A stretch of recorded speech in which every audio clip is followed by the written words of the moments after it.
दर्शक दिन जनकपुर के तृतीय गाछी में हम सब उपस्थित छी। राष्ट्रीय पतन पार्टी के आम सभा विरोध सभा हो रहा है।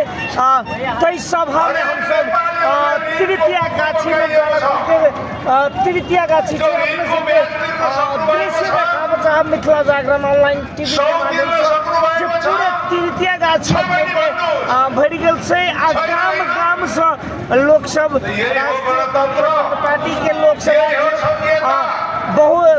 अध्यक्ष जी लगाए विभिन्न लोग सब आयल छथिन। अपने के राजेश सिंह जी लगाए विभिन्न पालिका से लोग सब आयल छथिन। सब गोटा एकेटा आह्वान कर रहे देश में राजा के जरूरी है, देश में राजा होबक चाहिए से आह्वान करो छे। अखन जे छे हम तृतीय गाछी के मंचों के भाषण अपने सब सुनित हेबै ऑनलाइन टीवी के माध्यम से। एक हम अपने सबके ध्यान आकर्षण करा बतलिए खबियो के ना खासा खर्च जे लोग सब भरल छै। अपने के विभिन्न जिला से 7 गो प्रदेश में भ गेलै। ई 8म छले विरोध सभा। 8म विरोध सभा आई जनकपुर में भेलैया। आदरणीय दर्शक लोग वास्तव में कतौ न कतौ तृतीय गाछी एक विद्यमान है और बहुत रास बात से अपने सबके देखाब चाहब जे महिला तहिना बच्चा सब छै उपस्थित। केंद्रीय लोग सब सेहो बहुत आयल छथिन। अपने सबके बहुत रास विचार वीडियो देखाब जे भाषण भेल छै। वास्तव में देश में ककर जरूरी छै नहीं छै ई सब का बात अपने सबके देखाब। ओइसे पहिने एक चीज कहब जे 8 जिला से किछ नहीं किछ लोग सब आयल छलाह आयल छथि। आइ के लेल एतबे कैमरामैन सिकन मंडल के साथ हम मनीष कुमार बातिल जनक। यति धेरै उद्योग कल कारखानाहरू थिए। त्यो उद्योग कल कारखानाहरू अहिले आएर कौडीको मूल्यमा आफ्नो मान्छेहरूले कल कारखानामा हाम्रा युवा भाइ बहिनीहरूले जागिर पाउँथे। घरमै बसेर विदेश जानु पर्दैन। आज ती कल कारखानाहरू षड्यन्त्रपूर्ण तरिकाले बिक्री गरिएको युवाहरू जतिलाई विदेशमा पठाइएको छ। जानकी माता के जन्म भेल रहे वो जन्म भेल जगह से आज क्रांति के उद्घोषणों बाटे कौन सी खातिर हिंदू राष्ट्र लोक के खातिर राजा सहित के प्रजातंत्र संघीयता खारे हमर से के मुख्य मुद्दा बाटे। उतना ही ना अब हम सब कोई देश भर के जनता से निर्वाचित प्रत्यक्ष निर्वाचित प्रधानमंत्री हमारे सबके देश के आवश्यकता भगल बाटी। एक जो छोटा सा जगह से 20-30% मत लिया के जीतल आदमी भ्रष्टाचार और खरबों भ्रष्टाचार करके संसद में प्रधानमंत्री बन के देश में अरबों और के भ्रष्टाचार के घोटाला करके अब देश चले वाला नहीं थे। वही से हमरा सबके चाहिए कि अब हम सब इस देश के क्रांति के उद्भव राष्ट्रीय प्रजातंत्र पार्टी करे जा रहा बाटे। यही आगे वाला चैत 12 गते केंद्रीय आंदोलन परिचालन समिति के बैठक बैठे जा रहा बाटे और वो बैठक से आंदोलन के तैयारी हो रही जा रहा बाटे। ओकरा खातिर 7 प्रदेश से 77 जिला से और गांव से जनता उठ के आंदोलन में जाके इस भ्रष्टाचारी के अंत्य करे खातिर हम सब आए और राष्ट्र संस्था के पुनर्स्थापना करके आंदोलन में काठमांडू केंद्रित आंदोलन में हम सब सहभागी हुई। धन्यवाद। जय राष्ट्र जय जनता। दिन होला अब हमारा वरिष्ठ नेताजीहरूको भाषण अघि पाए बाँकी नै छ। त्यस कारणले गर्दा तपाईहरु कृपया शान्त भएर एकछिन बस्दिनुहोस्। अब बढी टाइम लाग्दैन।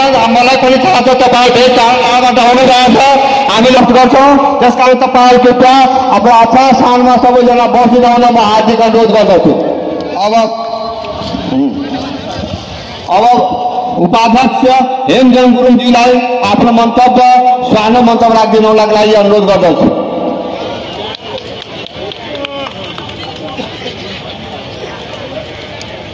धन्यवाद उद्घोषक मित्र केन्द्रीय सदस्य वीरेन्द्रजीलाई।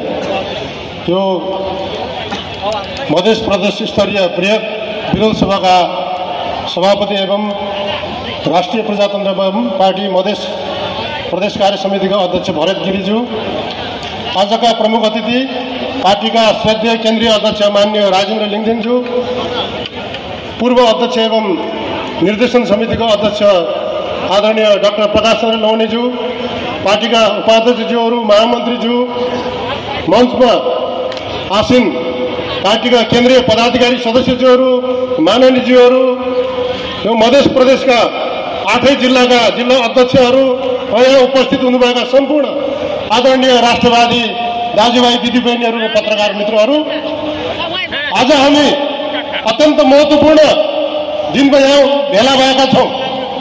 अब हामीले यो देशको अवस्था परिवर्तन गर्न, हामी नेपालीको जनताको अवस्था परिवर्तन गर्न, व्यवस्था परिवर्तन गर्न, सङ्घर्ष गर्न यहाँ आएका छौँ। अब चैत महिनामै राष्ट्रिय प्रजातन्त्र पार्टीको अगुवाईमा यो देशका भ्रष्टाचारीहरूलाई लगाड्नको लागि, यो देशमा राजासहितको प्रजातन्त्र वैदिक सनातन हिन्दू राष्ट्र पुनर्स्थापना गर्नको लागि हामीले निर्णायक आन्दोलन गर्दैछौँ। त्यही आन्दोलनमा यहाँ मधेसका सबै सम्पूर्ण राष्ट्रवादी राजावादी दाजुभाइ दिदीबहिनीहरूलाई एकताबद्ध गर्न काठमाडौँ आउनुहुनेछ भन्ने अनुरोध गर्दछौँ। यो देशको प्रत्येक परिवर्तनमा, प्रत्येक आन्दोलनमा मध्य प्रदेशको जनताहरूको अहम भूमिका छ। त्यसकारणले हामीले यसपालिको आन्दोलनमा पनि तपाईँ राष्ट्रवादी मधेसका दाजुभाइ दिदीबहिनीहरूको ठुलो अपेक्षा गरेका छौँ। अहिलेसम्म तपाईँबाट ठुलो सहयोग प्राप्त भएको छ र अहिलेको नयाँ आन्दोलनमा तपाईँहरूको नाउँ बेचेर, मधेसको नाउँ बेचेर खाएका यी 2-4 जना फटाहरूलाई लखट्नको लागि केपी शर्मा प्रचण्ड जस्ता यी हतताईहरू, यी विदेशीका दलालहरूलाई लखट्नको लागि र राष्ट्रिय प्रजातन्त्र पार्टीले भन्दै आएको वैदिक सनातन हिन्दू राष्ट्र राजासहितको प्रजातन्त्र स्थापना गर्नको लागि, संघीयताको खारिज गर्न र यी भ्रष्टाचारीहरू लखट्नको लागि हामी आह्वान गर्न आएका छौँ। यही कुरा राख्दै फेरि एकपटक त्यो मिथिला सभ्यतामा हुर्किनु भएको माता जननीको यो पुण्यभूमिमा जन्मनुभएका तपाईँ तमाम दाजुभाइ दिदीबहिनीहरूप्रति आभार व्यक्त गर्दै फेरि एकपटक हाम्रो आन्दोलनमा काठमाडौँमा भेट्ने हामी अपेक्षा गर्दै बिदा हुन्छु। धन्यवाद। जय राष्ट्रवाद, जय मधेस। यति धेरै उद्योग कल कारखानाहरू थिए। त्यो उद्योग कल कारखानाहरू अहिले आएर कौडीको मूल्यमा आफ्नो मान्छेहरूलाई उद्योग कल कारखानामा हाम्रा युवा भाइ बहिनीहरूले जागिर पाउँथे, घरमै बसेर विदेश जानु पर्दैन। आज ती कल कारखानाहरू षड्यन्त्रपूर्ण तरिकाले बिक्री गरिएको।